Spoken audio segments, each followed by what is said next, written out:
Hello and welcome again.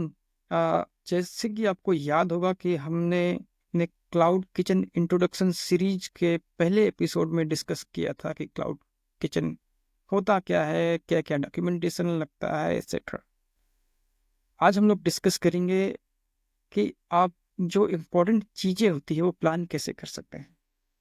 अब अब जो एज पर माय एक्सपीरियंस जो चीज़ मुझे याद आती है, मैं आपसे 5 बहुत ही इम्पोर्टेंट चीज़ें शेयर करना चाहता हूँ। उसमें से पहली चीज़ें हैं जब आप मटेरियल परचेज करते हैं। सो मटेरियल में क्या क्या आ गया आपका आपका point of sale system, POS system जिसको बोलते हैं, राइट। सो ये आपको सॉफ्टवेयर मिल जाएगा मार्केट में। टीएम बिल, पेट पूजा, ऐसे बहुत सारे पॉस सॉफ्टवेयर होते हैं। ओके, इनका ईयरली लाइसेंस होता है, ये आप उनसे नेगोशिएट करके आप ले सकते हैं। दूसरा, प्रिंटर चाहिए आपको बिल प्रिंट करने के लिए। तीसरा, आपको चाहिए कंप्यूटर, काउंटर टेबल और कार्ड स्वाइपिंग मशीन। एंड फिर आपका आता है किचन इक्विपमेंट्स।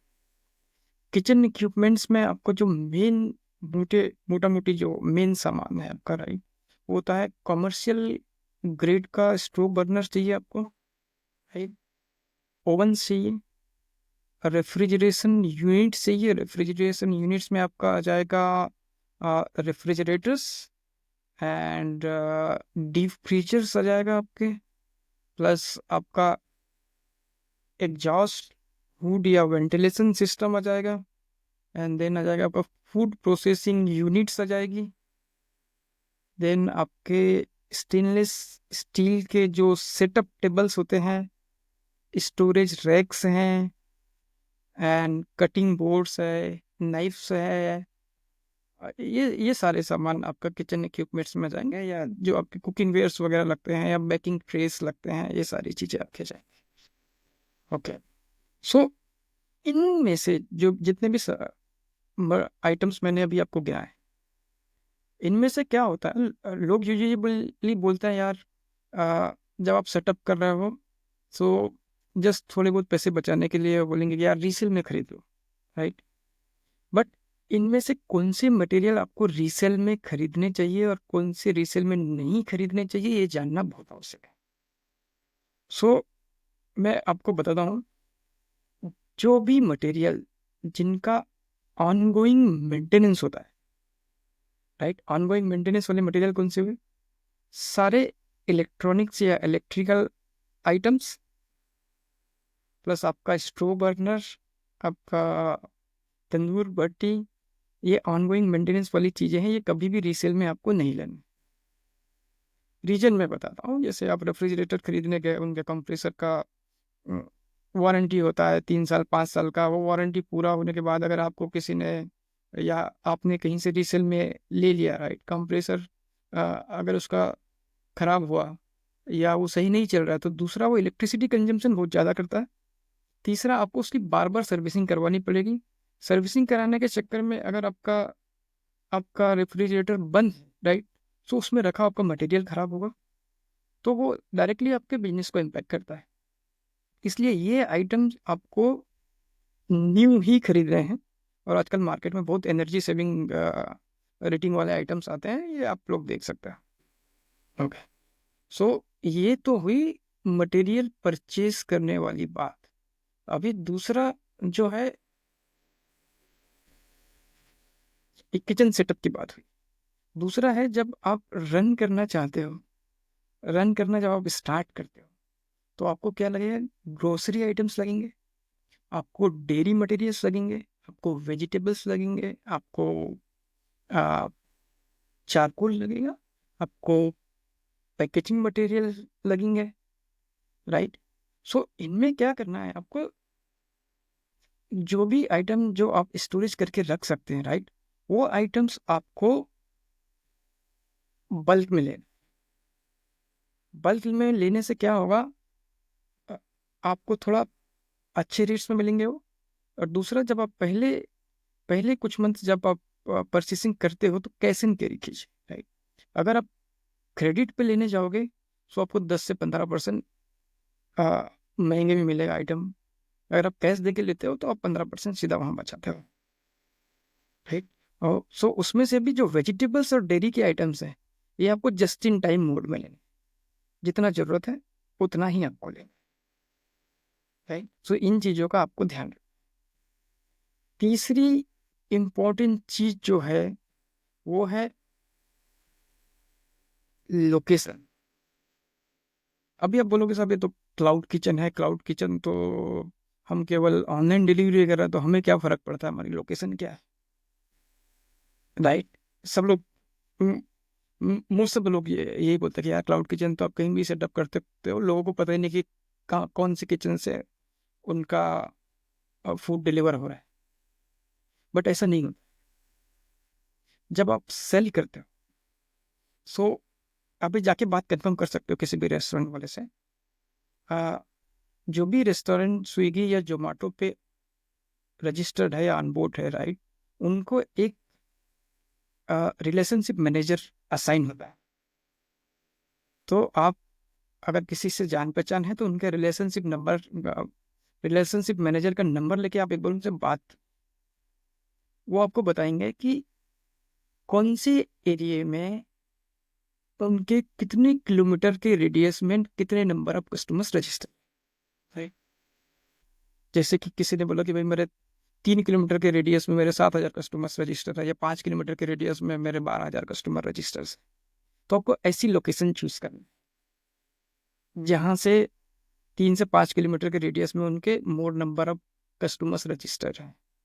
क्योंकि यूजुअली 3 से 5 किलोमीटर के अंदर का डिस्टेंस में वो 30 मिनट्स के अंदर डिलीवर करते हैं। और यूजुअली जो कस्टमर का ऑर्डरिंग बिहेवियर है, आप ये भी डेटा उनसे पूछ सकते हो। वो आपको बताएंगे कि कितने परसेंटेज ऑफ कस्टमर्स होते हैं जो कौन से डिलीवरी टाइम के बीच में ऑर्डर करते हैं। अगर किसी ने दिखाया भाई आधे घंटे में डिलीवर हो जाएगा तो मैं वहाँ से डिलीवर करूँगा, otherwise I will not order from that restaurant if it is taking more time, right.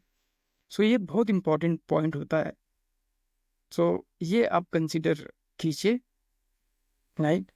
And उसके बाद जो टॉपिक है हमारा चौथा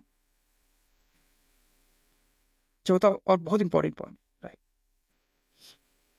आप इंटरप्राइज लेवल पे अपना बिजनेस सेटअप नहीं कर रहे हैं, राइट, आप एक क्लाउड किचन रन कर रहे हैं।